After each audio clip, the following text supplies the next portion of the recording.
सुप्रभात विद्यार्थियों।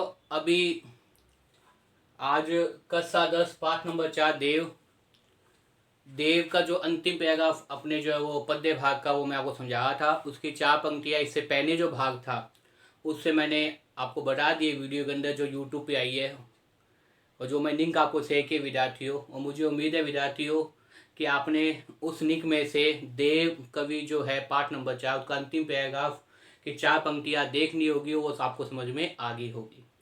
अब देखिए कवि देव पद्य का अंतिम जो 4 पंक्ति आई गई है उसे समझाने का प्रयास करूंगा विद्यार्थियों। मुझे उम्मीद है कि आपको ये देव कवि समझ में आ जाएगा। देखिए देव वीतिका कवि थे और मैंने बताया था उन 4 पंक्तियों के अंदर कि वर्षा ऋतु के आगमन पर गोपिया नायिका के मन के भाव बताए गए हैं।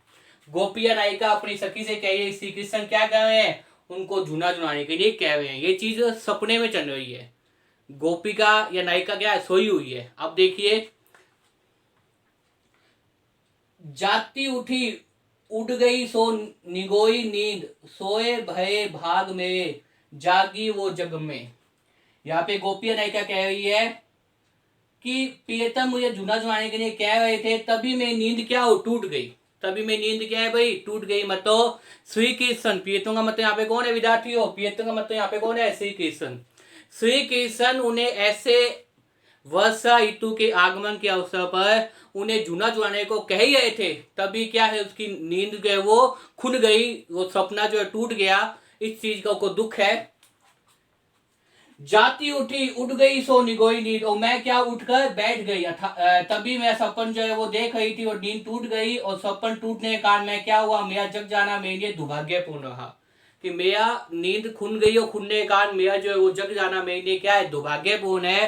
क्योंकि विद्यार्थियों को वो नींद में रहती तो कहीं ना कहीं श्री कृष्ण जी क्या होते, जुना देते, लेकिन उसकी नींद क्या है, उसी समय खंडित हो गई, उसी समय भंग हो गई, उस समय टूट गई। तो इसलिए पंक्ति में लिखी गई है, जाती उड्यो उड़ी गई भयो निगोई नींद, सोए भये भाग मेरी जग में। और संसार में वह सपन टूट गया, इसलिए मेरी नींद से जग जाना कष्टदायक रहा। मैंने देखा कि इस प्रकार से नींद से टूट जाने के कारण मेरा जो सपना था वो अधूरा का अधूरा ही रह गया।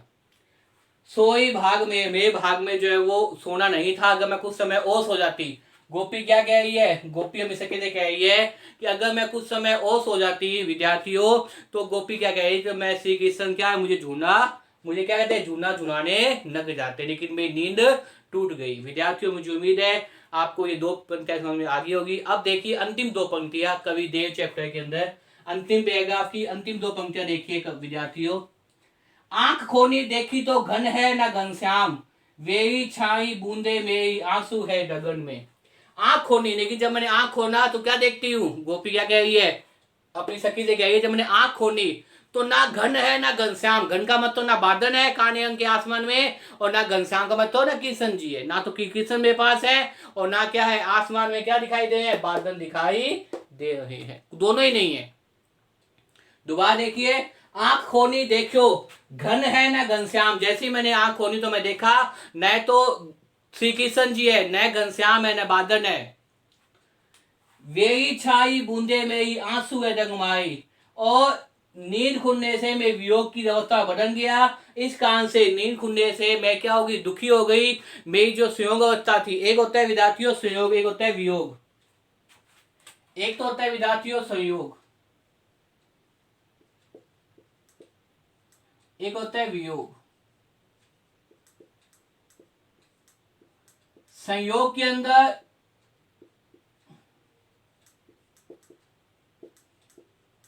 नायको नायिका मिल जाते हैं, वियोग में नायको नायिका बिछुड़ जाते हैं। एक होता है संयोग, एक होता है वियोग।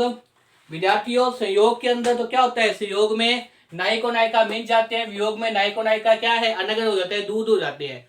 तो वही बता रहे हैं अंतिम पंक्ति के अंदर, आंख खोली देखियो न घन है घन घनश्याम। आंख होकर देखी तो ना तो बादल है और न ही श्री कृष्ण है। वे छाई बूंदे आंसू डग में। और इस प्रकार से मेरी जो संयोग अवस्था थी, जब किशन के साथ थे, वो वियोग में बदल गई और मुझे दुख हुआ। दुख में क्या हुआ, आंखों में आंसू आए। डग का मतलब क्या, नेत्र। आंसू का मतलब आंखों। आंखों में क्या आ गए भाई, आंसू बहने लग गए। इस प्रकार इस दोहे में भी नायिका के वियोग का वर्णन है कि जब नींद खुल गई, सपन टूट गया, और सपने टूटने पर क्या देखा कि ना तो बादल है और ना श्री कृष्ण है। तो बादल और श्री कृष्ण नहीं होने के कारण जहां पहले कुछ समय पहले संयोग था, श्री कृष्ण जी कह रहे थे जुना जुनाने के लिए, वहां अब क्या होगी, वियोग आ गया। वियोग का मतलब श्री कृष्ण कहीं है, वो गोपी कहीं है। और इस दुख के कारण उनकी आंखों से क्या आ रही है भाई, आंसू बह रहे हैं। आंसू है डग नेत्रों में, नेत्रों में क्या आ गए, आंसू आ गए। आंसू जो है वो आंखों में से बहने लग गए। इस प्रकार से विद्यार्थियों, मुझे उम्मीद है कि ये देव कवि जो है उसका अंतिम पैराग्राफ की अंतिम 4 पंक्तियां भी आपको इस वीडियो में समझ में आ गई होगी। और इस प्रकार से आज कक्षा 10 पाठ नंबर 4 देव की व्याख्या की वीडियो पूर्ण हो जाती है। अब इस व्याख्या की पीडीएफ मैं आपको भेज दूंगा, उस पीडीएफ में से भी आप पढ़िए और इसके प्रश्न उत्तर भी भेजूंगा। उन प्रश्न उत्तरों को आप हिंदी की नोटबुक में नोट कीजिए और कहीं भी कोई भी समस्या विद्यार्थी हो तो मुझे बताइए, ताकि मैं समझ पाऊँ कि आपको समझ में आया है या नहीं आया। इसलिए आप कमेंट कीजिए या मुझे मेरे पर्सनल नंबर बताइए कि क्या ये वीडियो आपको पसंद आई है या नहीं। क्या देव चैप्टर जो पार्ट नंबर 4 का देव है, उस देव की व्याख्या आपको समझ में आई है या नहीं। क्योंकि देव रीतिका के कवि हैं, इसलिए देव की व्याख्या थोड़ी कठिन है। लेकिन देव श्री कृष्ण की भक्ति करते हैं। पहले 2 दोहों में श्री कृष्ण के रूप सौंदर्य का वर्णन है, उसके बाद में अंतिम जो दोहे के अंदर वर्षा ऋतु के आगमन का वर्णन है, गोपिका के सपने का वर्णन है और जागने के बाद आंखों में आंसुओं का वर्णन है।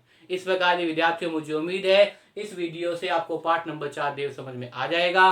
धन्यवाद।